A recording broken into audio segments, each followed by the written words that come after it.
Salut à tous, c'est Reno Bacon et on se retrouve sur Chat Story pour continuer la suite de l'histoire qui a été écrite par Lydie Claire et qui s'appelle La Veuve Noire.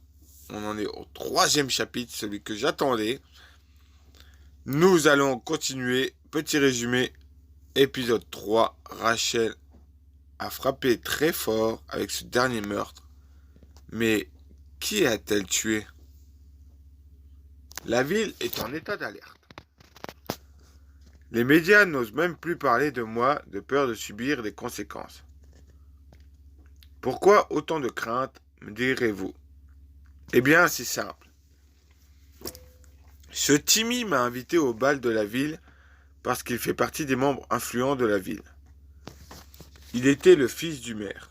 Ah bah, elle a tué quand même, elle a tapé haut, hein. Vraiment haut. Alors ce chaos a une raison. Mais grâce à mon nouveau travail, je peux avoir accès aux informations de la police. Et mon pseudo petit ami me donne parfois des détails. Donc je n'ai pas de soucis à me faire. Rachel? Oui? Tu as vu les infos? Non, qu'est-ce qui se passe? La veuve noire a encore frappé. Mais cette fois-ci, elle a tué quelqu'un dans la mairie. Dans la mairie? Mais comment elle est rentrée là-bas? Il y avait un bal organisé par la ville. Mais attends, ça veut dire qu'elle fait partie des membres de la mairie? On ne sait pas. Mais j'en doute. Elle a dû être invitée par sa victime. Qui est sa victime?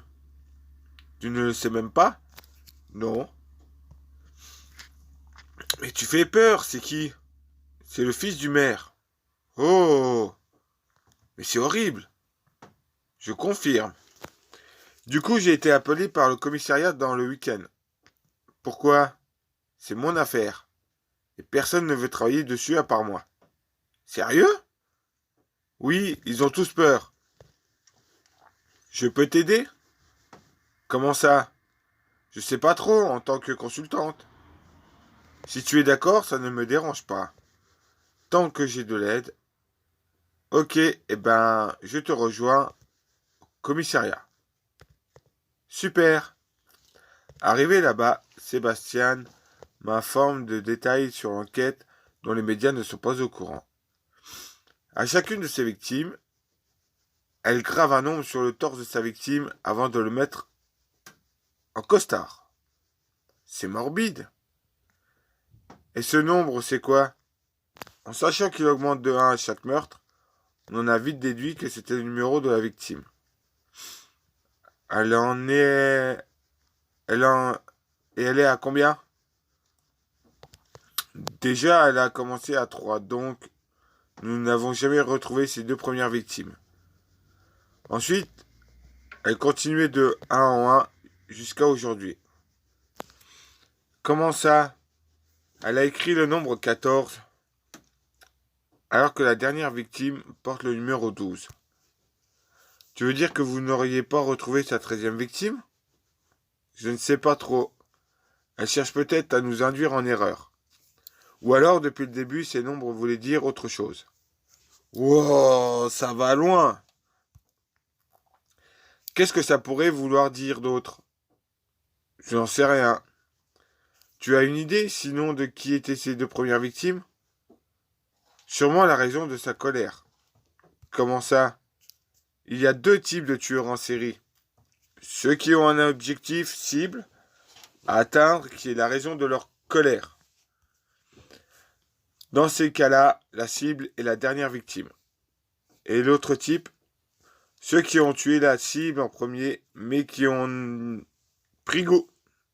Et tu penses qu'elle est du deuxième type? Il y a de fortes chances. Bon, je vais aller sur la scène du crime. Je viens avec toi. Rachel, je te préviens tout de suite, les scènes de crime sont horribles, surtout celle-ci. Pourquoi surtout celle-là? Il y a beaucoup de sang. Plus que d'habitude? D'habitude, il n'y en a presque pas. Elle tue toutes ses victimes en leur tranchant la gorge, mais, d'habitude, elle ne le fait pas sur place. Elle les emmène sur les lieux de découverte des corps. Donc c'est la première réelle scène de crime. Wow! On était à présent dans sa voiture en route pour la mairie. Qui a trouvé le corps? Un couple qui voulait se retrouver dans un coin tranquille. Oh, ils doivent être choqués. Tu leur as déjà parlé? Non, pas encore. On passera les interroger en rentrant. Ça va être dur. Oui, c'est le plus difficile en tant que flic. Bon, on y est. On sort de la voiture et on entre dans la mairie.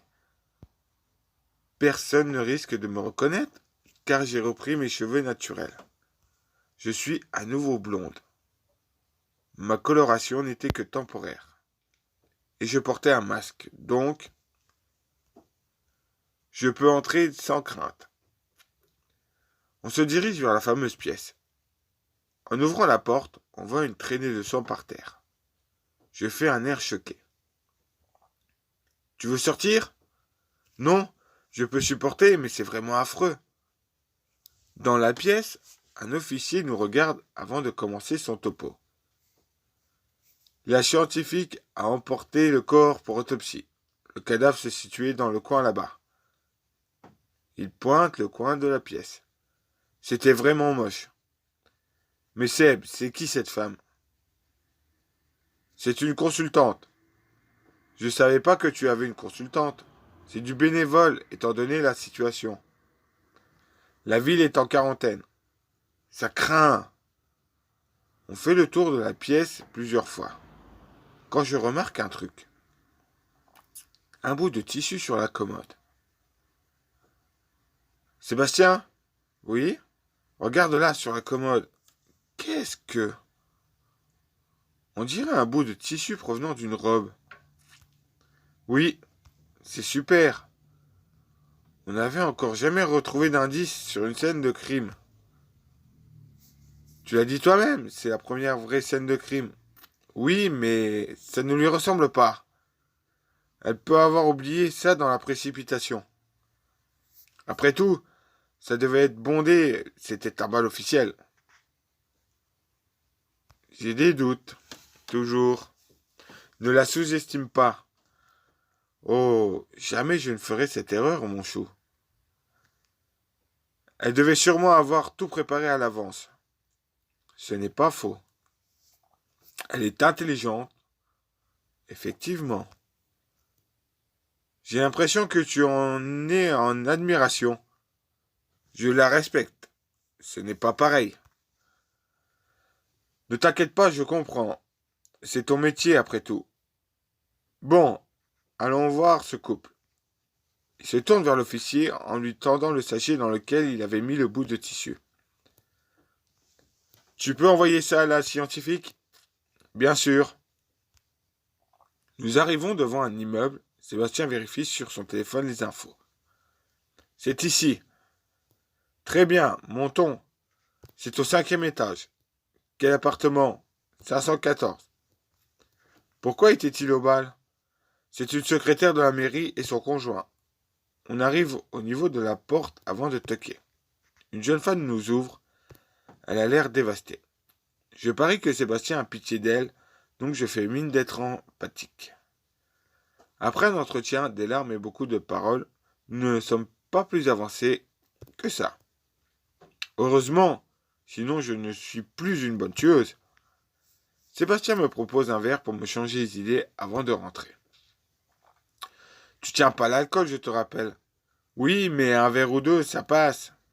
Et je crois avoir vraiment besoin de me changer les idées. Cette journée était pleine de rebondissements. Je confirme. Merci pour m'avoir aidé. Tu es un ange. Je ne pense pas. Et j'apprécie vraiment de t'avoir à mes côtés. Oh non, tout est bien. Tout était bien, ne fais pas le romantique. Je te préfère quand tu es juste pas romantique. Moi aussi j'apprécie ta présence. Après 2 verres, je me sens m'endormir. Je décide donc de rentrer en taxi. Arrivé chez moi, je m'affale dans mon canapé. Cette journée était superbe. J'entends quelqu'un frapper à la porte. J'ouvre et je tombe nez à nez avec Jennifer, mon contact, celle qui dépose mes cadavres. Alors, comme ça, tu n'as même plus besoin de moi? Ah ah ah! Ne t'inquiète pas. C'est seulement que je ne pouvais pas te mettre en danger comme ça. Je comprends. Tu m'as manqué. Elle rentre et m'enlace. Je suis content de te voir aussi. On s'installe dans le canapé et on commence à parler. Raconte-moi tout ce qui s'est passé. Bon, ils avaient déjà tout préparé pour mon coup à la mairie, mais aujourd'hui je n'avais rien prévu. Comment ça? Ça s'est mieux passé que je ne l'imaginais. À ce point, Sébastien a accepté que je sois une sorte de consultante. Je l'ai accompagnée à la mairie pour voir la scène du crime. Et aussi pour voir ceux qui ont découvert le corps. Et c'était comment? Quand elle a ouvert la porte, elle avait un regard vide et un air morte. Elle avait l'air d'avoir vu le diable en personne ou même les enfers. Wow! Il y avait tant de sang? Sûrement. Et je dois l'avouer, voir son visage détruit par ce que j'ai fait me rend fier. Mon chef-d'œuvre. Maintenant, les gens souffrent comme nous avons souffert. Ils comprennent enfin ce que c'est. Tu sais que je t'aime. Moi aussi, je t'aime. C'est fou, n'empêche. Tu es tellement bienveillante avec moi. On croirait que tu es ma grande sœur. Ah, ah, ah, c'est un peu le cas. C'est vrai. Elle baisse les yeux. Tu es notre grande sœur. On pense tous les deux à la même chose. Ben, notre frère. À suivre. Alors, elle nous laisse un petit message en disant j'espère que cet épisode vous a plu. N'hésitez pas à me le dire dans les commentaires ou sur son compte Instagram qu'elle laisse ici. Alors, moi, Lady Claire, j'ai trouvé ton épisode 3 vraiment très très intéressant. Et j'ai adoré la scène, le passage de la scène du crime, les détails et tout ça. Et surtout à la fin. Alors, donc, cette Jennifer, est-ce qu'elle serait sa petite amie? Ou est-ce que ça serait sa sœur? On n'en sait rien. Et ce Ben, est-ce que c'est leur frère à eux? C'est qui ce Ben? J'espère que le 4e épisode va arriver très très bientôt. Je l'espère. Dites-moi ce que vous en avez pensé dans les commentaires. Je vous y répondrai avec plaisir. Likez, partagez un maximum de mes vidéos. Je vous dis à très bientôt. Rhino Bacon. Out.